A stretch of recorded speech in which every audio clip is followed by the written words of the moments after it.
Komið sæl og blessuð. Við ætlum að fara að hefja þessi dagskrá hjá okkur. Verið hjartalega velkomin hingað í Borgarbókasafnið í Kringlunni. Ég heiti Guðríður Sigurbjörnsdóttir og er safnstjóri hér, eða deildarstjóri eins og heitir núna. Við ætlum hér að slá upptaktinn af aðalþema bókasafnsdagsins í haust, sem verður hjá okkur í september í haust, en það er mikilvægi og hlutverk bókasafna þegar kemur að lýðræði og upplýsingaleysi. Ég get því miður ekki verið með okkur af því ég þarf að fara á fund, en ég ætla að gefa Kristjánu formann upplýsingar orðið.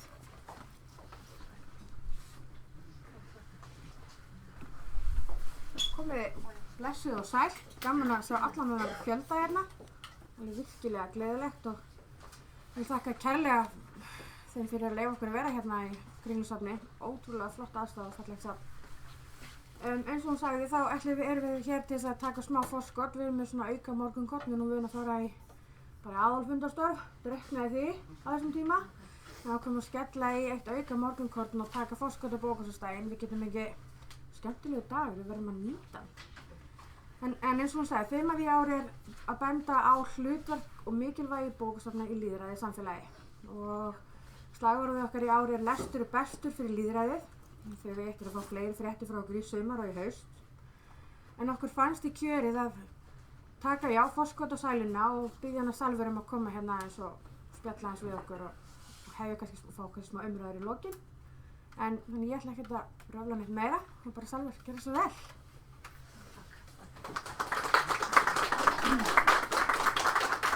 Já, sælverði og takk fyrir hérna boðið að koma og spjalla við ykkur.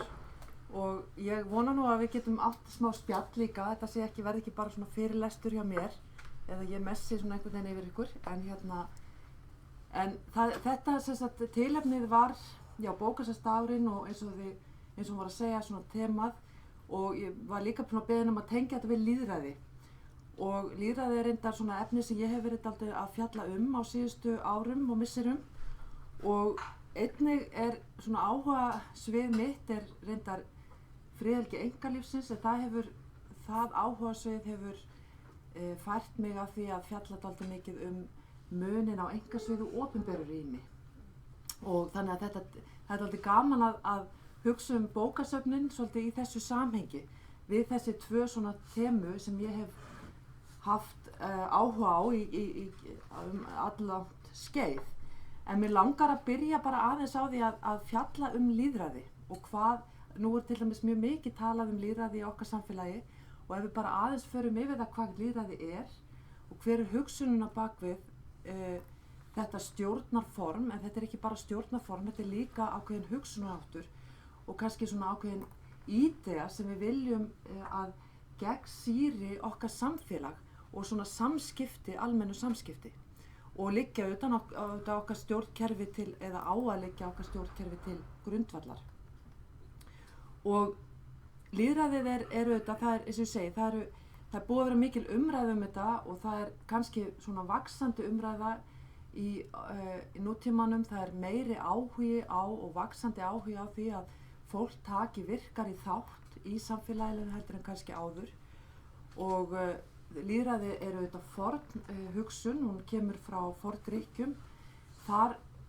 Það stjórnarform sem þá var prófað og þróaðist aðeins var beint lýðræði, var með mjög virkri þátttöku almennings.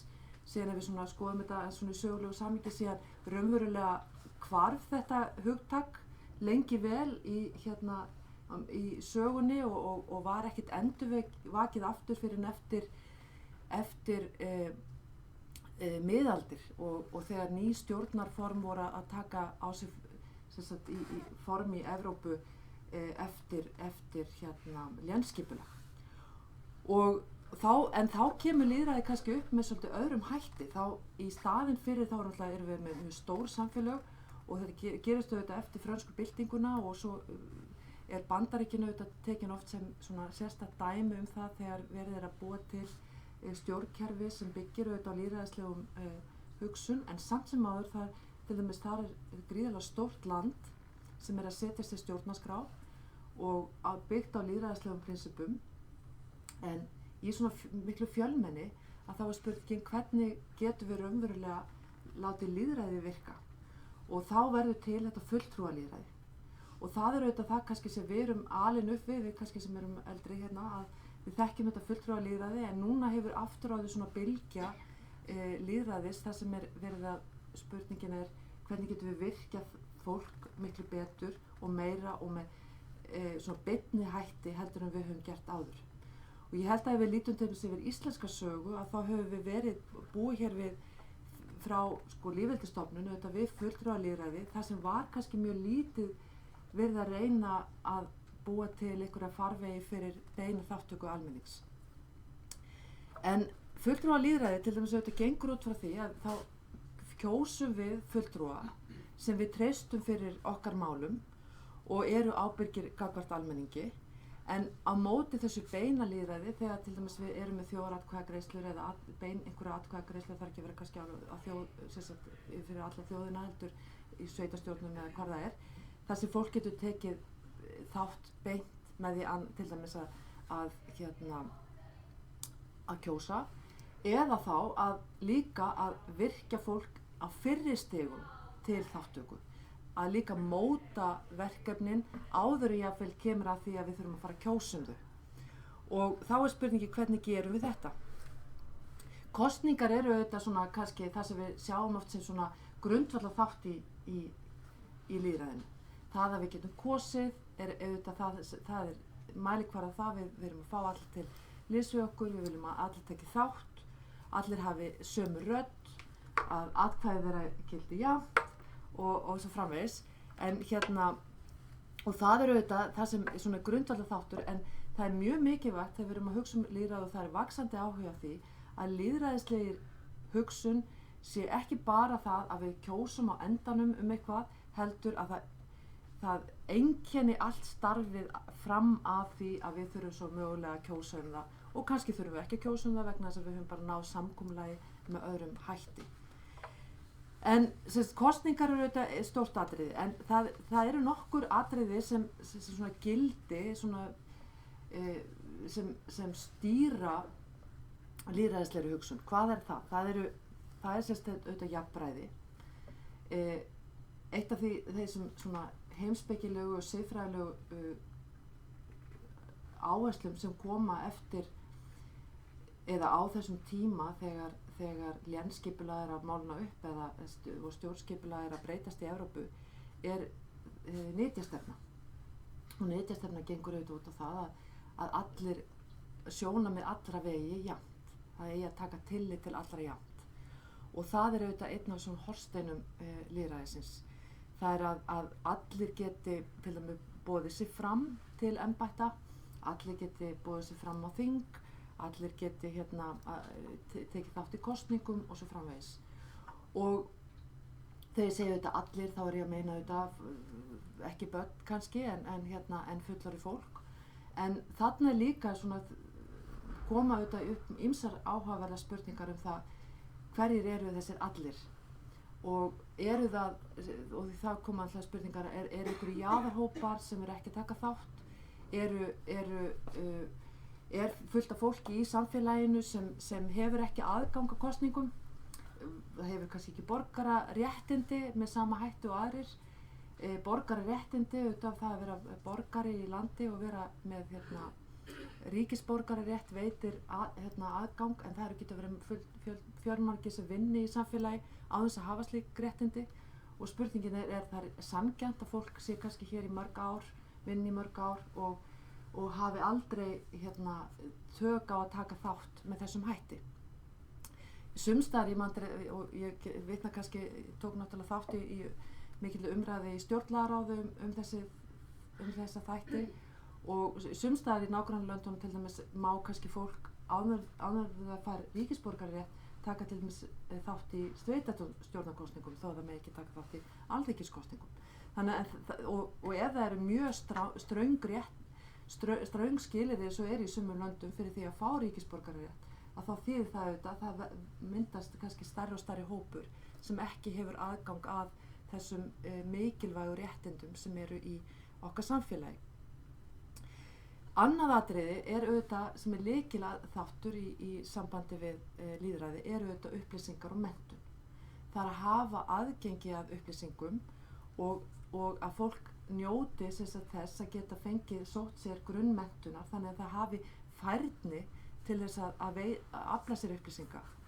Og eitt af því sem oft sagt gegn beinu lýðræði það, og sem kostur fulltrúarlýðræðis það að fulltrúar við kjósum fulltrúa sem hafa þá tíma og möguleika til þess að kynna sér í þaulamál sem þarf að taka afstöðu til, lesa og fara yfir allar þeir sérfræðiskýrslur og allt þetta sem er fyrir hendi og taka þannig afstöðu. Venjulegt fólk kannski hefur ekki þennan tíma og kannski vil ekkert áhuga á því að setja sig inn í mál með þeim sama hætti. Þannig að það sé miklu betra að við bara veljum einhverja til þess að gera þetta fyrir okkur. Og þá auðvitað þannig að hvort sem það eru fulltrúar eða hvort það er almenningur sem tekur beina afstöðu, þá þurfum við, þeir sem taka afstöðu, þeir þurfa að hafa aðgengi að réttum upplýsingum. Þeir þurfa að hafa þannig að réttar upplýsingar og þeir þurfa auðvitað að hafa færni til þess að greina þessar upplýsingar sem þeim eru veittar. Og hér þetta er alveg svona lykilatriði. Það er að þekking okkar og upplýsingar. Og hér þetta náttúrulega erum við að upplifa dálítið áhugaverða tíma að þessu leyti að við erum kannski í þeirri stöðu líka við segja í heiminum í dag að við höfum kannski aldrei verið eins menntuð, almenningur aldrei eins vel menntaður, en á sama tíma sótt mjög mikið að þessum upplýsingum og sem verið að veita fólki og það náttúrulega þá ég að vísa til þessari röngu upplýsinga eða fölsku upplýsingar sem verið að dæla inn í samfélögum nútímans og það getur verið mjög erfitt fyrir almenning og venlegt fólk bara að greina á milli og maður finnur það bara alveg sjálfur þegar maður á Facebook eða hvar sem maður þó maður telji sig hafa fengið þjálfun í gagnrýnni hugsunum, maður þarf að vera mjög á varðbergi þegar maður sér einhverja svona catchy fyrirsagnir að hugsa býtu hvaðan kemur þetta? Er þetta eitthvað sem er búið að planta eða annað?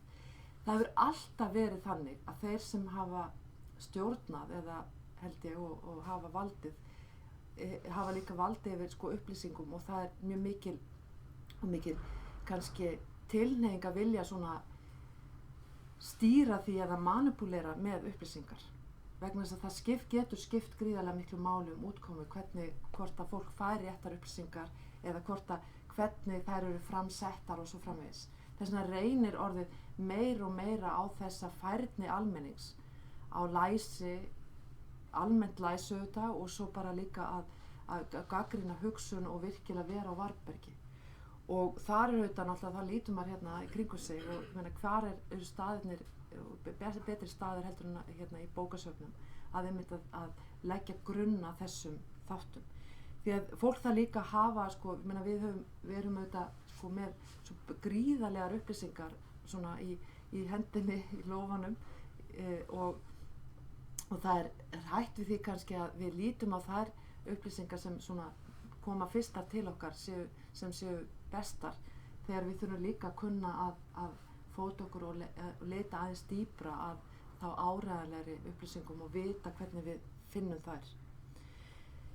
Síðan auðvitað það sem tengist jafnræði auðvitað þetta bara aðgengi, almennt aðgengi, það sem svona, þessi opnun, auðvitað það sem það er mikið talað um þetta í vísindunum núna að þetta opna aðgengi að öllum fræðigreinum og niðurstöðum og það er eitt af þessu atriði sem svona oft tekist á að auðvitað þeir sem kannski eru enga fjármagnaðir eða enga fyrirtæki eða eitthvað slíkt vilja stundum halda upplýsingum að sér í lengri tíma vegna þess að þeir eitthvað sem sækja um engaleyfi og svo framvegis til dæmis í lyfjaiðnaði og svo framvegis ýmsum vísindagreinum. En það er svo mikilvægt að upplýsingar komi fram bara þannig að við vitum hvað er í gangi og getum þá byggt ofan á nýjustu þekkingu. En aðgengi það er bara það að sé opin rými að við getum komið saman, við höfum öll sama aðgengi og aftur kemur þetta líka því að þá þurfum við líka að tryggja aðkomu allra og að líka jaðarhópar telji sig geta eða telji sig og viti að þeir hafi jafnt aðgengi á við alla hina og auðvitað það oft þannig þegar við erum að tala réttindi og til dæmis tjáningafrelsi og alls konar svona hluti. Við vitum alveg að við eigum öll að geta tjáð okkur og tjáð skoðanir okkar og við teljum okkur lifa í samfélagi sem tjáningafrelsi ríki. Og jafnvel þó öllum svo formreglum sé fylgt, þá ekki þar með sagt að fólk upplifi það þannig að það geti tjáð sig. Og það getur verið bara að það sé eitthvað svona samfélagsleg, ósýnilegir kraftar, ósýnilegir samfélagslegir kraftar sem gerir það að verkum að fólk finnur einhvern veginn ekki að það líði vel þegar það opnar munnin. Að það komi kannski bara einhver svipbrigði af fólk eða einhver svona láti eitthvað í ljós, jafnvel sem þeir sem láta í ljós kannski gera sér ekki alveg grein fyrir, en getur gert það að verkum að það ýti einhverjum fólki frá. Og það alveg eins með bara opin rými að er það þannig að allir í borgarar þessa lands telli sig geta komið inn á bókasöfn eða í opin rými. Er það eitthvað sem getur verið að hindri þá, eitthvað ósýnilegt og þá er áhugavert að velta því fyrir sig hvað það gæti verið. Og ég held að það geti verið að minnsta kosti einhverja svona menningarstofnanir hafi þann blæ að það kannski ýti einhverju fólki frá eða fólki finnst einhvern veginn það eigi ekki heima þar. Og þá þurfum við að hugsa það, hvernig getum við tryggt það að opin rými séu raunverulega opin og það sé raunverulega aðgengi fyrir alla.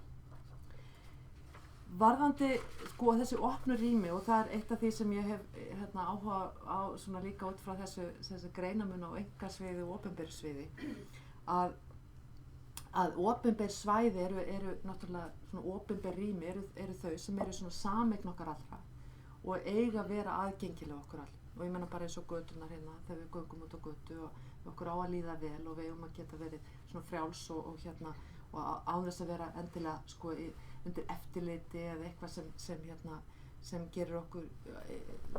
getur hindrað okkur í því. En lýðræðislega þá hefur mikið verið talað opin rými sem þessi borgaralegi vettvangur. Þá einkasvæði það þess að við erum þá svona heima hjá okkur og höldum svona þessu persónlega lífi. En síðan það er mikilvægt að það séu svæði þar sem við getum þróa svona þennan borgaralega vettvang og það er þessi þáttaka í samfélaginu. Það er þegar við erum borgarar. Heima hjá okkur erum við persónlegar, við persónunar og opinberu vettvangi erum við borgarar. Og það hefur verið fjallað það, til dæmis Habermas, Jürgen Habermas og Hannah Arendt, þau hafa fjallað dálítið mikið þessa þætti og Habermas til dæmis, hann skrifaði mjög áhugaverða bók þar sem hann sýndi fram á það, eða hans svona tesa var svo að eftir lénsskipulag, þessi opnun sem varð í Evrópu, hún átti meðal annars stór þáttur í því að efla borgarana í samfélaginu til þess að búa til eitthvað nýtt þjóðskipulag, voru kaffihús og svona þessi opnu rými, þar sem fólk gat komið saman og alls konar fólk hist og spjallað. Og á þessum borgaralega vettvangi verða til hreyfingar. Og eitt af því sem kannski hefur einkennt til dæmis eins og nútímann og þær hreyfingar sem hafa sprottið upp og kannski haft mest áhrif á stjórnmál á síðustu 100 árum eru hreyfingar sem eru svona sprottnar út úr svona borgaralegu vettvangi. Það eru náttúrulega réttindabarátta kvenna eða minnihlutahópa sprettur svona upp. Það eru umhverfismálin eru sett að dagskrá af fólkinu eða það verður svona hreyfing í borgara raunverulega. Það er andstæðan við hnattvæðingu. Þetta eru svona borgarahreyfingar og þær setja mál að dagskrá. Síðan verða þetta svona aðalmálin, núna eru umhverfismálin orðin aðalmálin og jafnréttismálin orðin aðalmálin, en þau voru það ekki. Og það eru svona hreyfingar sem verða til, sem skapa þennan farveg eða búa til farveg og setja málin á dagskrá og gera þau að aðalmáli. Og en til þess að svona geti gerst, þá verður þetta að vera einhver svona staði þar sem fólk getur hist og fólk getur átt þetta samtal og við getum veltið fyrir okkur hvernig hvernig það hefur þróast til dæmis í okkar samfélagi. Og þetta náttúrulega verður svona aðhald á borgarana líka við stjórnkerfið. Og þessi, sem sagt, og sumir segja sko að þessi svona kaffihúsin sem eins og Habermas-lýsið kannski er svolítið idealist, ég veit það ekki, en ég meina í Aþenu voru þetta torgin, við þekkjum þessa, við fáum náttúrulega best tilfinningu fyrir því þegar við lesum sko samræði Platón sko þegar menn stóðu á torgunum og spjölluðu saman og skólarnir voru meira og meira svona einhvern veginn úti og á torgunum,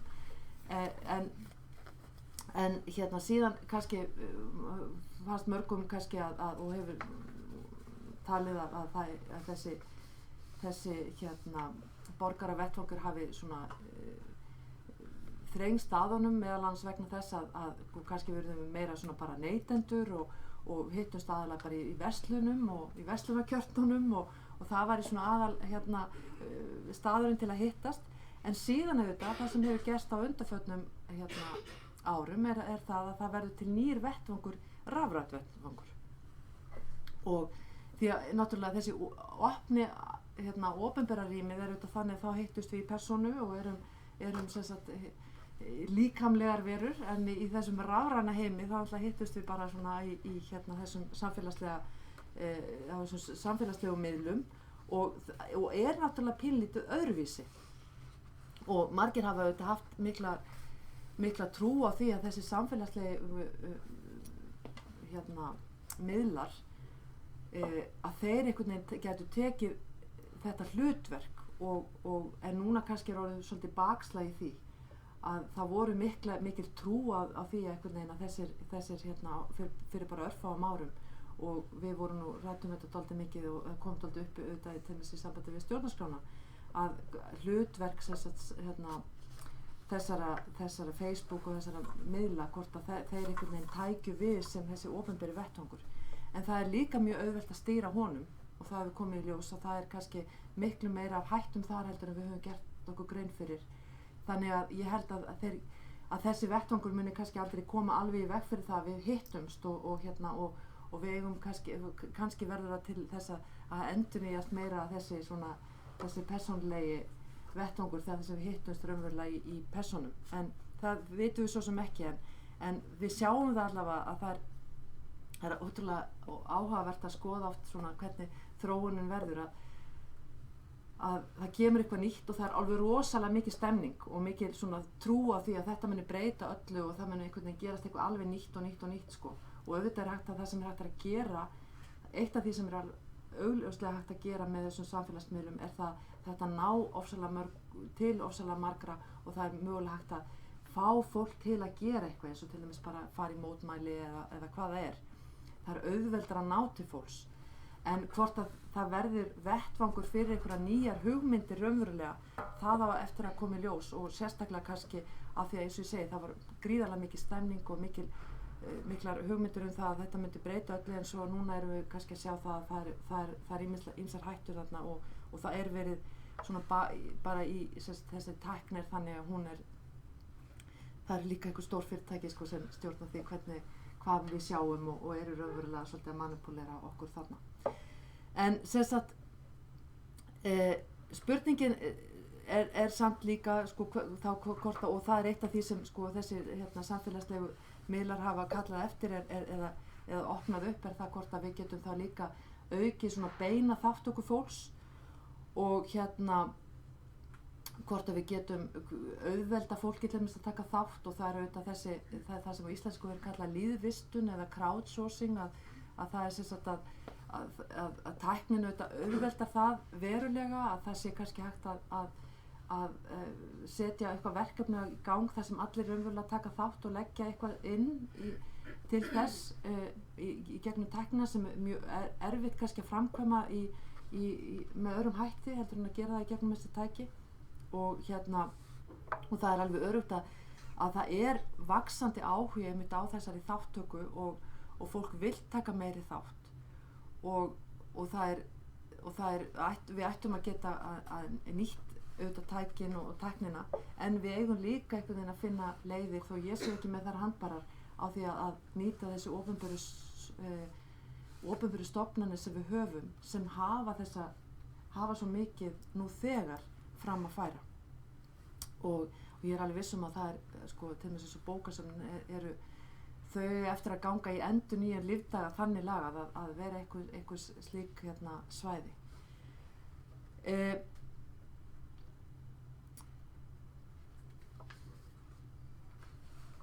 Þannig að ég held að ég held að það sé eitt af því sem við kannski þurfum að hugsa og ég ætla nú ekki að og búin að lofa því að tala ekki of lengi að bókasöfnin geti haft alveg svona einstakt hlutverk í þessu lýðræðislega samhengi sem ég er að tala og auðvitað það er aðgangur hér að tækninni og tækjunum þannig að fólk getur því það er auðvitað sumir sem ekki þó við séum til dæmis Íslendingar mjög svona læs á tæknina þá eru auðvitað alltaf einhverjum hópar sem hafa ekki aðgengi eða minna aðgengi eða hafa ekki sjálfstraust gagnvart þessum tækjum og þurfa aðstoð við það og menntun auðvitað er það sem öllu máli skiptir þegar við erum að hugsa lýðræði upplýsingar og menntun það er alveg svona grundvallar atriði vegna þess að það er hægt að segja eins og ég sagði áðan það er hægt að segja við svona að formlega höfum við öll aðgang en við höfum ekki aðgang nema við höfum líka sjálfstraust til þess að nýta okkur þetta og það fáum við með því að vera upplýst og vita hvað hvað okkur stendur til boða og að við séum læs á þær upplýsingar sem eru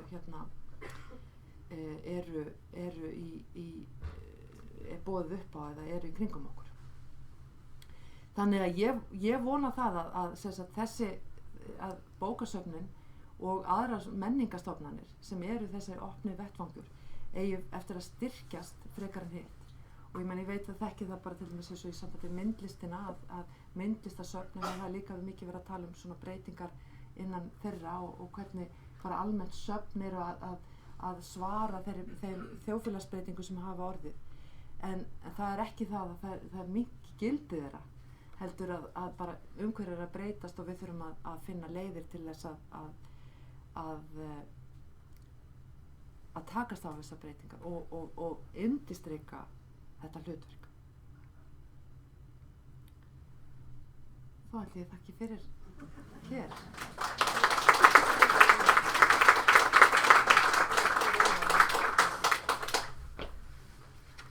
Ég hefði samt ekki að gefa tíma fyrir spurningar og umræður. Eitthvað.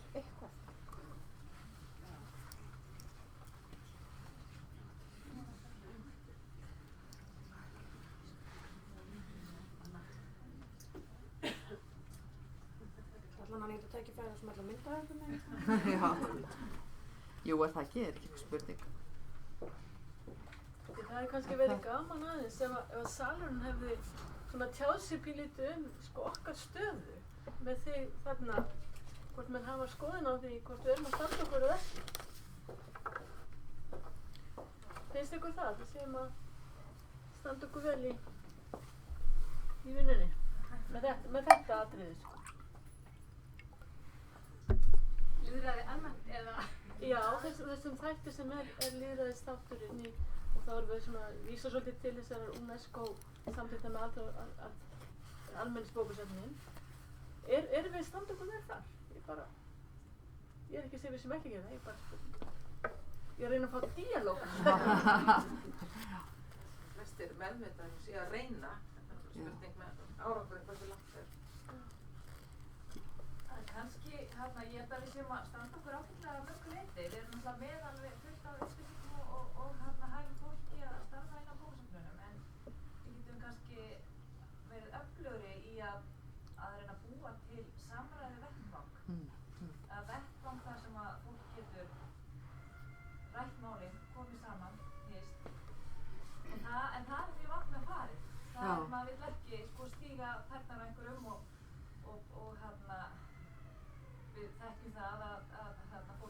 sig og það skapast reiði og mikil umræða sem að getur, það er mjög vandmeðfarið að stýra umræðum þannig að það verði góðar. En ég held að bókasöfnin getur klárlega orðið slíkur opinber vettvangur þar sem eru umræði í gangi eins og torgið. Ég tók þátt í verkefni, það var evrópskt verkefni sem fólst í því að nota svona ýmsar aðferðir til að efla umræðu nýjustu tækni eða rannsóknir sem verið að gera á heila og tauga kerfinu. Og það er mjög gríðarlega áhugaverðar rannsóknir, eða mikið að vera að gera núna í sambandi við þessi rannsóknir á heilanum og dýpkandi meiri skilningur á hvernig hann virkar og svo verið að þróa alls konar tæki og það meðal annars náttúrulega kemur þetta út frá því að það verið að reyna að glíma við mjög erfiða taugasjúkdóma og þá er sko eins og Parkinson og Alzheimer, en það getur líka orðið til þess að það er hægt að styrkja eða efla sko heilbrigt fólk. Og verkefnið fólst í því að við ættum að í hverju landi að vera með svona umræðu og reyna að vera með allskyns svona uppákomur og þetta efni og til þess að fá svona umræðu í gang og svo vorum við að reyna svona líka að meta hvernig er gott eða hvað eru árangursríkar leiðir á þessu sviði. Og við vorum með eitt fund til dæmis í Borgarbókasafninu fyrir nokkrum árum þetta efni og þá við vorum reyndar sko kannski gerðum þetta ekki, við hefðum getað gert þetta betur og við hefðum getað nýtt safni betur ef við hefðum svona bara kveikt á því kannski fyrr, en við bara ákveðum það væri gott að því þá vorum við bara með svona rými, við erum góðu salur í Borgarbókasafninu, hugsaðu þetta er góðu staður til að vera vegna þess að sko, til dæmis eins og fyrir okkur sem erum í háskólanum, við finnum stundum fyrir því að fólk, almenningur finnst það að fara á fyrirlestur upp í háskóla sé ekki alveg fyrir þá. Þó að við lítum svo á að þetta sé allt opið og fólk að þetta sé ekkert mál, þá kannski er einhverjir sem hugsa, já, ég hef aldrei komið inn í háskóla og ég, er ekkert að fara þangað. Þannig að bókasöfnin, almenningsbókasöfnin er kannski miklu betri vettvangur og við fengum mjög góða þáttöku á hann og fund. En svo hugsaðum við kannski svona eftir á, við hefum getað unnið þetta kannski markvísara með bókasafninu, eða það var ekki safnin að kenna eftir okkur, að sko bara draga fram bækur og alls konar hluti í tengslu við þetta og reyna og gera þetta kannski svona stærri viðburði. Og ég held að þetta voru samræður, þetta voru vísindamenn að kynna hvað væri að gerast og þarna voru við líka með svona siðfræðilega álitaefnis í tengslu við þetta og svo voru umræður. Og við gætum kannski gert meira sko saman, til dæmis sko ólíkar stofnanir eins og háskólinn sem er með náttúrulega sína þekkingu að vinna í svona markvissar kannski með söfnunum og kannski gert það verkum að það verði opnara raunverulega fyrir almenning heldur en kannski þegar við erum að gera þetta upp í háskóla. Ég svona varpa þessu fram. Ég held þetta ekki, það væri hægt að gera ýmsa hluti og fjallum álitaefni kannski, ég meina, það mætti alveg vera líka heitustu álitaefnin, sko, en gera það þannig að það meira verið að leggja fram upplýsingarnar. Hér eru greinar þetta, hér verið að fjalla kvótakerfið eða hér verið þetta, hér eru sérfræðingar sem eru að hafa þessar skoðanir og síðan sko, og svona sem myndi þá byggja undir bara svona almenning að sækja sér þessar upplýsingar og kynna sér málin á þeim forsendum. Mér langar að segja að varðandi háskóla, mér finnst það oft mjög spennandi fyrirlestra þar en þau eru yfir því hádeginu þegar vinnandi fólk það langar mjög mikið að fara. Það er bara eins og hálftíma aðgerð að fara og það er ekki takt í hádeginu. Mér finnst það hendaði betur að fyrir marga veri. Þetta er bara, maður heldur þetta sé bara fyrir, þetta er bara eitthvað svona fyrir háskóla sem er að hlusta með annað. Já, akkurat. Já.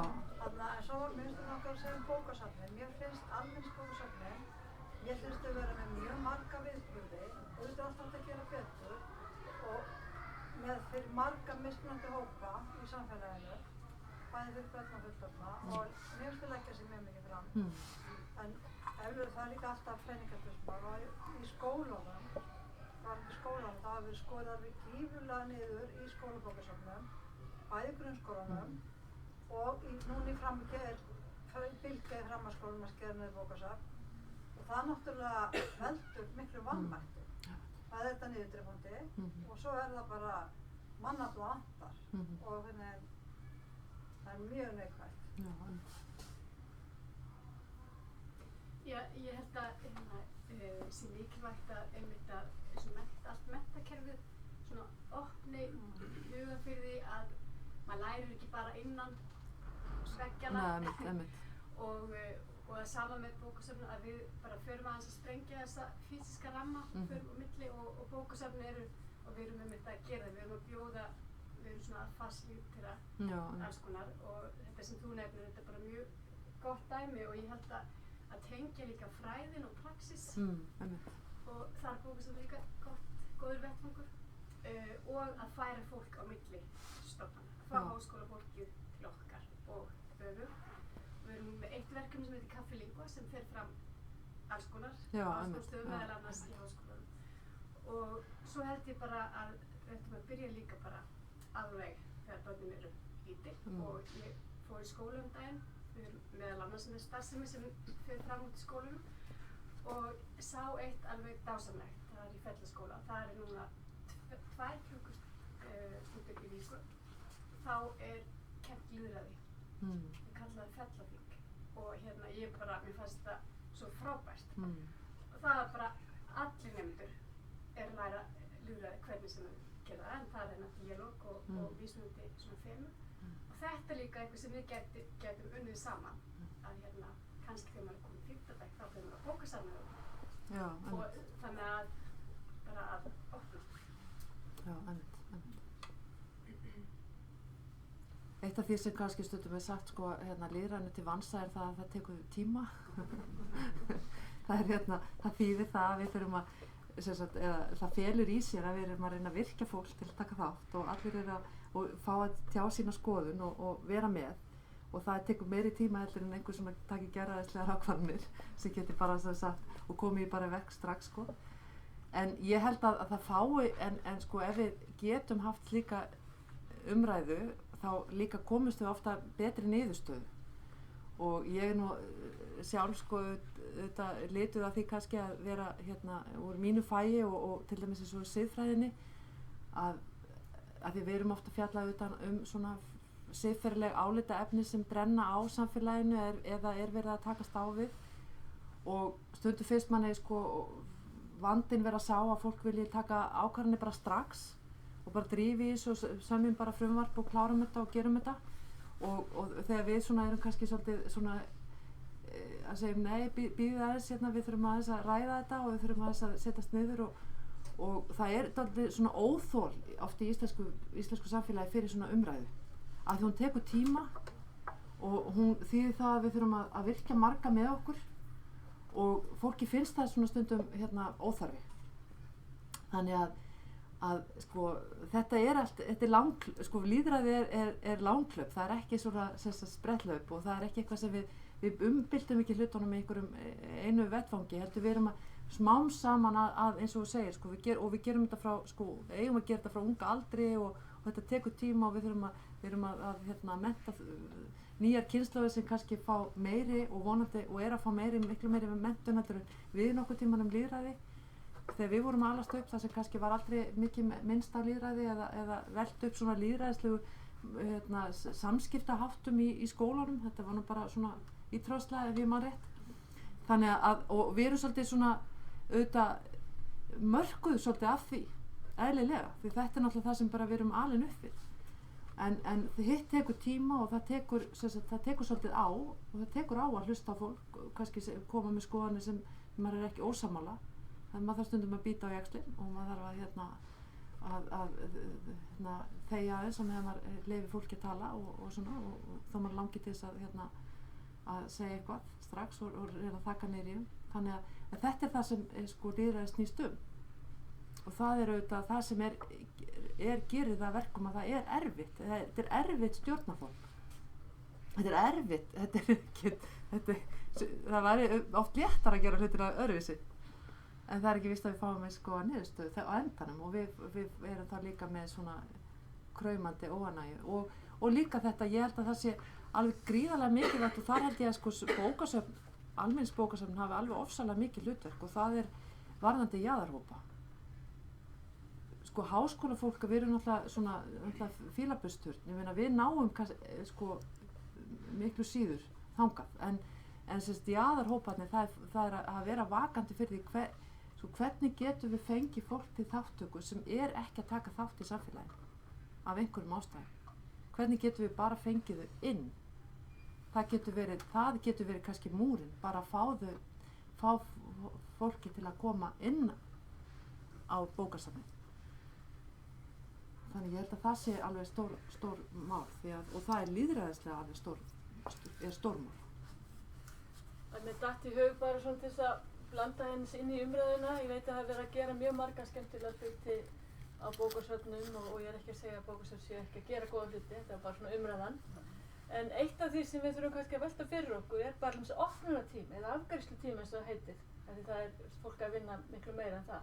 Hentar það einhverju múslimskri konu einhvers staðar að þurfa endilega að vera búinn hérna eða einhverjum kalli eins og honum Jaroslav sem var að þrífa hjá okkur. Hann var byrjar að þrífa sko löngu áður við vorum mættar, hann var að þrífa ennþá á kvöldin þegar við vorum löngu búin að loka. Það alls konar svona ytri þættir sem gætu verið sko ekki endilega díalógurinn, heldur aðstæðan sem við bjóðum. Ég veit ekki hvort að þetta akkurat það sem við þurfum að taka en mér finnst bara svo gaman að spekulera í svo mörgum aðstæðum í þessu. Og ég kom með einhvern tíðan í safn í Danmörku sem var nú í svona svolítið sérstöku hverfi, dálítið blönduðu hverfi, svona með alls konar aktivitet. Eiginlega það sem situr eftir í huga mínu með stórt borð, með mikið af ljósum og hverjir sóttu þetta borð, það voru mæður með slæður og börnin þeirra. Þetta var þeirra vettvangur til þess að koma og sinna börnunum eftir skóla. Það voru engar aðrar mæður þarna á þessum tíma og ég veit ekkert af hverju og maður kemur bara og skoðar og sér og svo maður fari inn og skoðar eitthvað annað og sér. En þetta var til dæmis eitthvað sem virtist virka þarna til þess að vera þessi vettvangur og síðan gat efnið verið til staðar og það getur átt spjall og það oft í þessum tímaritum tengt bókasöfnum þar sem þú fær svona, það var einhver starfsmaður sem sá býttu en varstu búin að skoða þennan rétt, sérðu, við eigum hérna, þetta í lögunum okkar, svona áttu þú rétta. Og það var einhver bókasafnsstarfsmaður sem svona kannski af væntumþykju eða einhverju ekstra mílu sem var til í að fara sem áttaði sig á því að þessi gestur var ekki alveg að átta sig á lífinu. Þannig að alls konar svona vangaveltur sem ég bara spekuleira í. Þannig að ekki bara þessi þungi díalógu sem kemur einhver prófessor og segir okkur eitthvað þá að það sé líka mjög gott sko. Af því við erum alltaf með fjölbreyttan hóp en þannig að mér finnst svo mikilvægt að lesa það umhverfi sem við erum í hverju sinni og reyna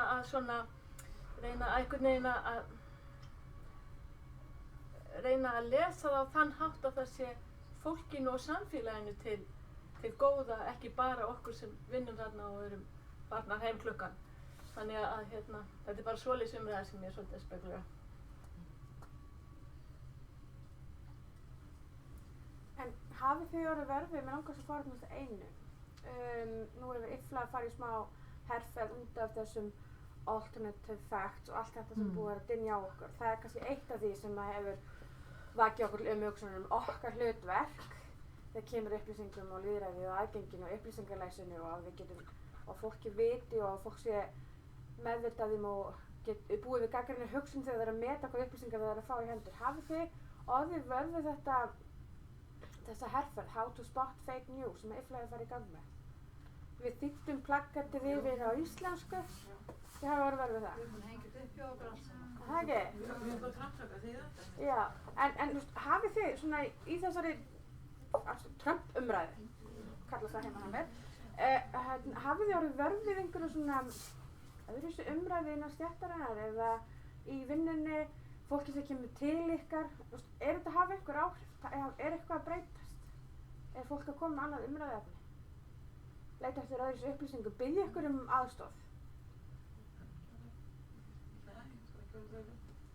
Það eina svona, það er bara við að prófum plakati. Ég er á sérfræðis, ég er í landsbókasafni í kjallara, þannig að ég er ekki ákveðslu lengur, þannig að ég... Í fjölmiðlum, náttúrulega, umræðan náttúrulega búin að vera mjög mikil í fjölmiðlum þessar og aðvaranir og bara svona, en ekki bara á safnum. fólki ekkert svona eitthvað. Ekki breyting á upplýsingaleit eða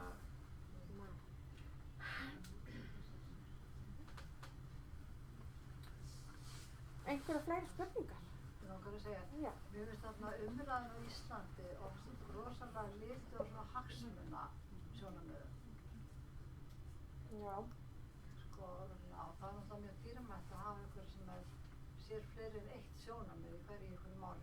Maður bara veit, það fyrst bara að maður heyra of mikið hagsmuna tal í aðra okkur áttina eða sko mér finnst það svolítið einkenna umræðu á Íslandi svona í fjölmiðlum. Ég var sammála því. Jú, auðvitað, sko, ég held að umræða víða einkennist auðvitað hagsmunum og hagsmunabaráttu og hagsmunahópar hafa víða mjög mikil áhrif. Já, það meira áhrif. Já, mikið svona, sem sagt, þrýstihóp, verða svona þrýstihópar á stjórnkerfi. Ég held að það sé ekkert íslenskt fyrirbæri, sérstaklega. En eru auðvitað eitthvað sem við þurfum að vera bara mjög vakandi fyrir. Að hagsmunahópar eru mjög sterkir og á mörgum sviðum alveg gríðarlega sterkir og hafa mikla getu til að beita sér. Og þannig ég held að það sé, já, ég held að það sé engin vafa því að hagsmunir stjórna miklu í sko umræðu svona stóru málin. Gengur það ekki að pínu þvert á lýðræði? Ef það svolítið svona verður Jú, sko, ég meina lýðræði gengur eða sem sagt svona ídean í sambandi við lýðræði er auðvitað það að allar raddir fá að heyrast. Og auðvitað, sko, og svo náttúrulega það er annars vegar þessi svona mennta sjónarmið bara, þess að það bara við séum með réttar upplýsingar. Ég meina það er auðvitað alveg það er náttúrulega skiptir öllu máli að við séum að það sé ekki heldur sko bara einhverjar rangar upplýsingar og bara einhver bull sem er sko geti grundvallar umræðinni því að þá náttúrulega fer hún bara í einhverja vitleysu.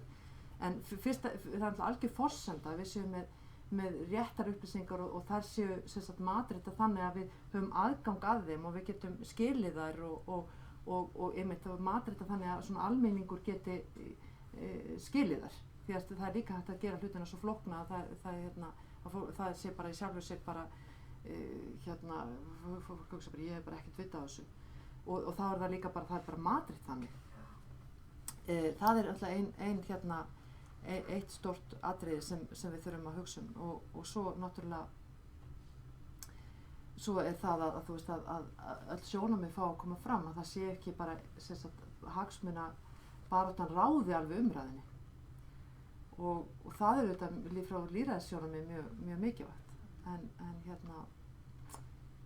auðvitað, þú veist, ég meina, en það er auðvitað þannig við búum í sko ófullkomnum heimi og við erum auðvitað með ákveðnar svona, sko, sumirleiti ég meina, lýðræði, við getum séð að bæði séð svona auðvitað bara grundvallandi fyrir ákveðið stjórnkerfi og svo er það líka svona ídeal sem við erum að stefna að bara í öllu samskiptum og það er stundum svolítið fjarlægt, það er vegna þess að það er bara svo margt annað sem stjórnar okkur, sko.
eru svona kannski fjarlægir í almenning af því að karlsalar fólk kannski sérfræðina meðan fólk í bókasöfnum svona eins og við tölum bara svona eins og Jón og Gunnar átt í bæ.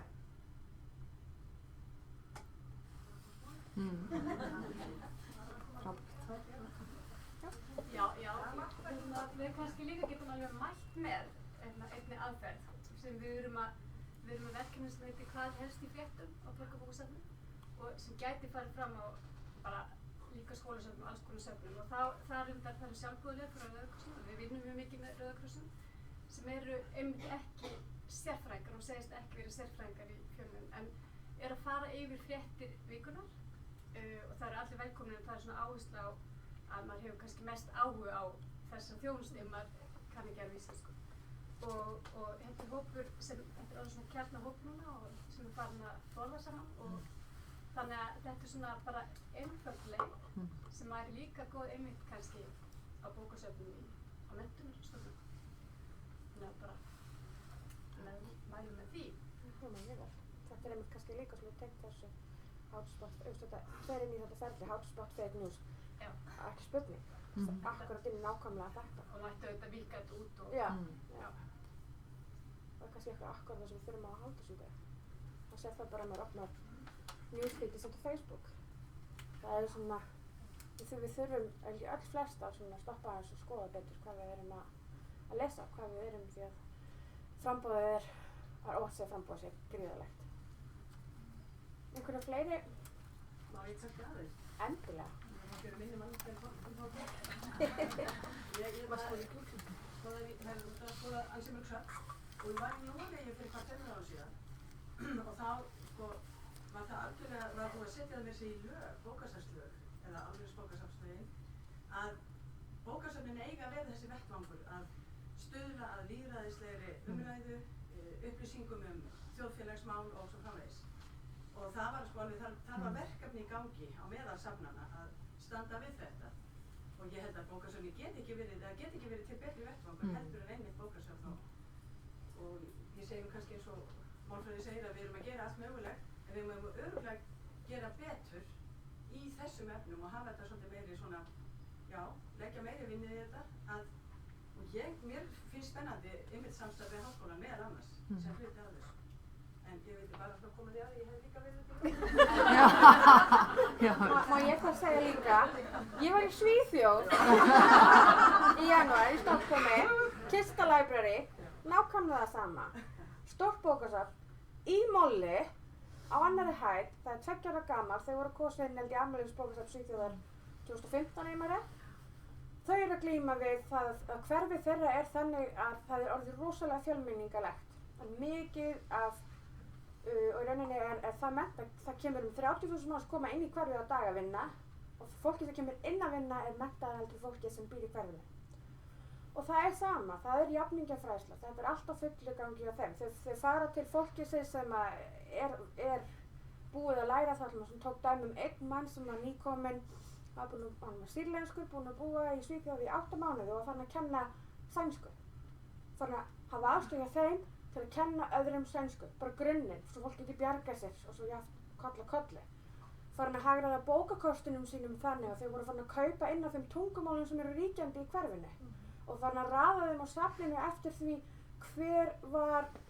hvað var staðista og þannig að það var ekki endilega sænskan sem var fremst til að þau væri meira svona inviting fyrir þau, afsakið sletti svakalega, að fyrir þau að koma inn á safnin.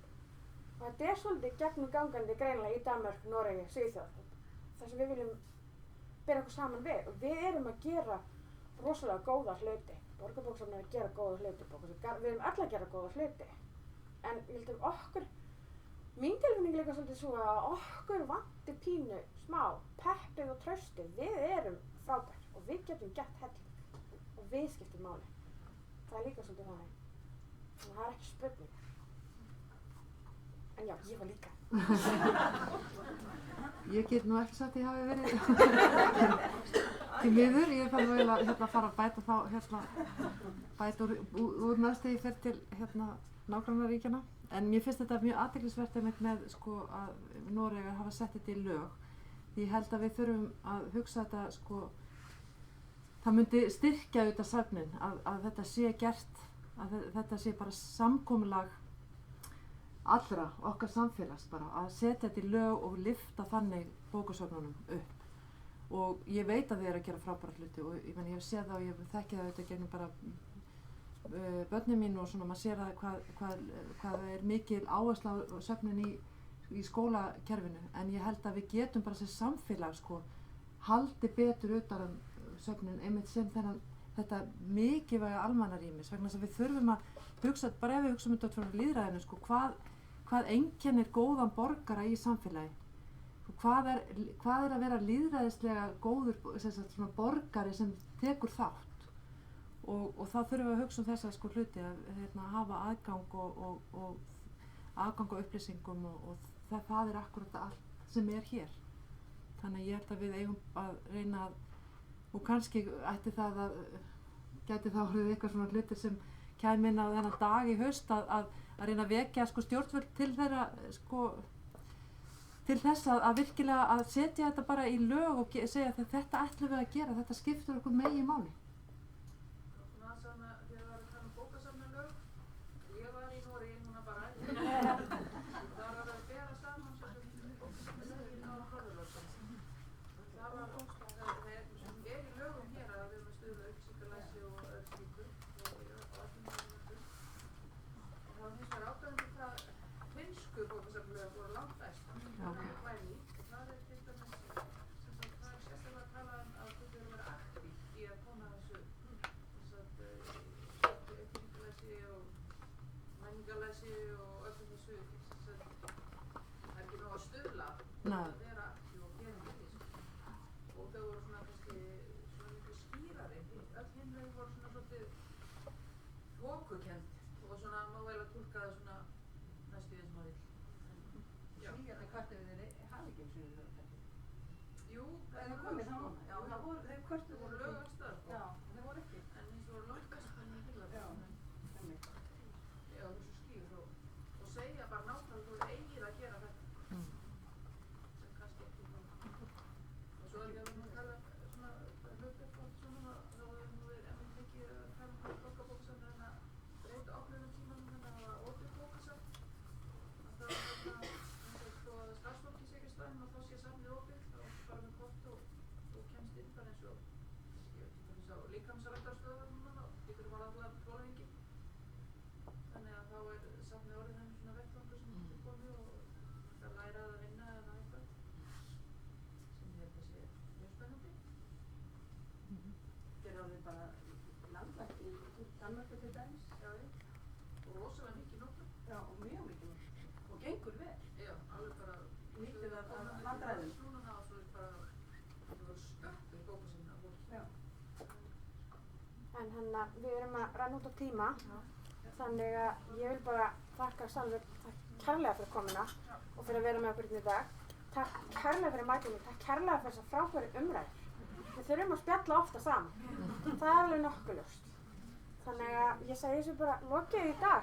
Takk fyrir.